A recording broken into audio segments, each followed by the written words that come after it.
Alright, Pierre here from Pierre's Adventure, and today we're looking at a Yamaha. You know, that snowmobile manufacturer that do snowmobile? Well, this year they have more snowmobile for us.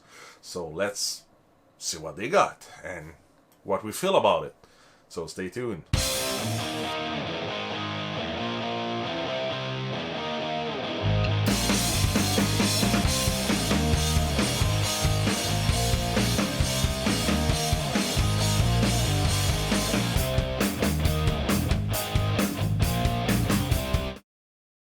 Alright folks, let's address the elephant in the room. The two-stroke. Yeah, they're back. CatMaha partnership. And we basically get an Alpha 1 in blue. Which I cannot spit on. We know that Yamaha tune these machines themselves. They do the programmation and they do the clutching. So it will not be exactly Arctic Cat way of doing the things, but it's definitely like grabbing on most thing Arctic Cat has bought in his machine. But it's pretty cool to see Yamaha with the desire to come outside and let's play, because as you know, since year 2020 they were no more in the mountain market. Maybe the BTX, which is an aggressive crossover if you want my point of view on this, still available. BTX pretty cool, 225 lugs on the track and 153 power clock track. Not a bad machine, far from a bad machine. But I digress. Let's go back to the Mountain Max. Alright, Mountain Max is back this year. It's pretty cool. It's been a long time since Yamaha was in the mountain. The MTX, the last version was 2019. Now they come back with the two-stroke. It's of course the two-stroke that we know from Arctic Cat, which is not a bad thing. Arctic Cat C-Tech is pretty powerful at 165 class, and it's reliable, and of that I have no problem. 2-link will be available, 165, 154, equipped with Fox QS3, which are pretty dang good if you want my point of view on that. Team drive system, this Yamaha increment will be programmed by Yamaha and clutching will be done by Yamaha, so it's pretty cool. I'd be curious to see if there is any difference in performance while the Yamaha one versus the Cat one. But it's a comeback and it's a way in the right direction. I know you guys, and I'm the same. I would have wanted Yamaha full-fledged snowmobile and brand new two-stroke engine from Yamaha itself, but we have to understand the snowmobile market is not that big anymore. In the past they were selling, the whole market was over 200,000 units, and now we're in roughly 100,000 units, and it varies a bit over that, but there is not much snowmobile that gets sold if we compare to the 90s. So there is less sled and more control, more emission to respect, more problem, more design, and more power to be made in smaller package, and always lighter, and that will respect the emission. So it's harder to produce a motor. So I understand them that they probably be flexing their muscle somewhere else at the moment, and the logical choice was to take Arctic Cat. I'm curious to see if at a moment in the history these two companies will merge together, because at the moment it's pretty much what happened. We see more 4-stroke turbo from Yamaha directly, but at some point will it be still viable to have two companies using almost same technology everywhere instead of just getting an offer and merge them into a big one? I don't know, but if it is the future, it's probably giving a chance to the two legacy to pursue. There's something cool off trail, and it's the SX Venom Mountain, which is yes, you have guessed, the equivalent of a Blast M. So it's a 399cc direct injected engine, which will produce 65 HP, 146 by 2-inch lug track.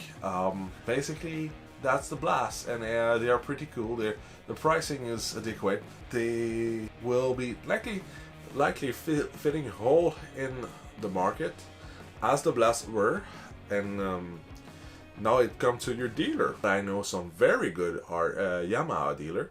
So at this point, it only depends on who you're dealing with and who's in your region, and the service they can offer you. So if you got a 5-star premium Yamaha in your region, why not going there?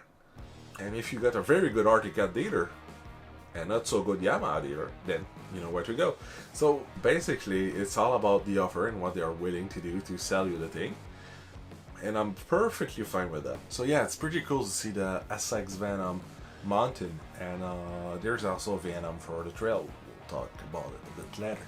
But before we leave the mountain segment, I want to say that BTX is the only, let's say, almost full-fledged Yamaha machine with the turbo and everything Yamaha. Yes, the chassis is based on RT-Cat, but it's a joint venture from that point. RT-Cat and Yamaha work together to produce these. So it's pretty cool to see where they're going, and a BTX is offering 225 inch track, 153 length. It's a pretty cool and devastating machine, and 40 inch stance. It's a bit large, but they say it's adjustable. I hope it's adjustable like more 38 than 42, but we'll see. Future will tell. It's not really precise in the spec at the moment. That's what's defined for that. Just check this out. All right, so trail segment. I would not bash at all on an XT SC, which is a very nice crossover, 146 track, 2-inch deep lug, and a 40-inch stance, and you get QS3 on that beast, and it is beautiful. What a beautiful machine. SX Venom. It's like the Blast. It's a short version of it's like the Blast ZR, the equivalent. So it's a short version, 65 HP. Pretty cool. Will fill a gap in the market. Aggressively priced. I hope to see the promotion from Yamaha to see where they stand. But sound very good. The rest of the lineup, pretty cool. The GT are available, and it's gonna be the fastest 2-up sled on the market. So STX GT, it's the bomb to have if you're have a wife that is also cranky as you and you want to go fast. Pretty cool, pretty cool. Now for the utility market, they got the VK Professional, there's Venture, the old VK 540. I love that one. We have one at the barn, and it's pretty cool, but it's getting old. We have to be realistic. What's new for this year is the Transporter Light. It's the equivalent of the Blast LT, 146 track, and a mountain front end. Also affordably priced. You can use that to your cabin, sugar shack, whatever you want. It's pretty cool. It's a good machine. The flip up rail in the back, that's a thing. And not to mention, they got CVTech engagement, back engagement. Yeah, I find it more beautiful than Blast or the LT version. Transporter 800. Now the Transporter got upgraded to the 800 cc's, a bit like the Norseman X. So it's really more aggressive this year, and I cannot bash on this thing. It's gonna be pretty cool. 153 to 225 lugs, and a very aggressive track for a utility machine. You will go place you would not expect a utility machine to go. I'm fine with that. Where I'm super stoked as every year, is the Ute Market. Snow scoot, as always, always beautiful, always pretty nice and slick to have your younger one on it, and it's always a trip to see them having so much fun. And that 200cc is patent for what it is, and it's very attractive. And the point of the SRX 120 or the ZR 120 or the ZR 200 and the Snow Scoot, they are so in demand in the aftermarket that they never drop price. So this is the machine to buy for your kids, and it's an investment in the future. Maybe at some point you will sell them for the exact price you pay them. We never know. So you don't do that with most snowmobile. Top pick, I would pick two. I would pick the Mountain Max LE 154, and I will pick a Transporter 800, because at the Sugar Shack in the cabin, it's offer good versatility, and it's able to gravitate around the shake shock. And I will certainly be not spit on the XTX SE, which is the on and off machine, more Yamaha branded than the other one, and I think it's very versatile, powerful, and well equipped, and it's adequately priced too. So it's good to see them at that point. And yeah, not a bad year. The SX Venom are pretty cool. The Transporter Light too. So yeah, go see your dealer, and we'll see you in the next one.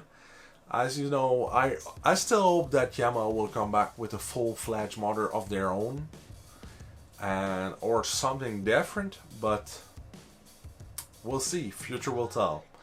Maybe they will join venture with Arctic Cat, and that will be it. We never know.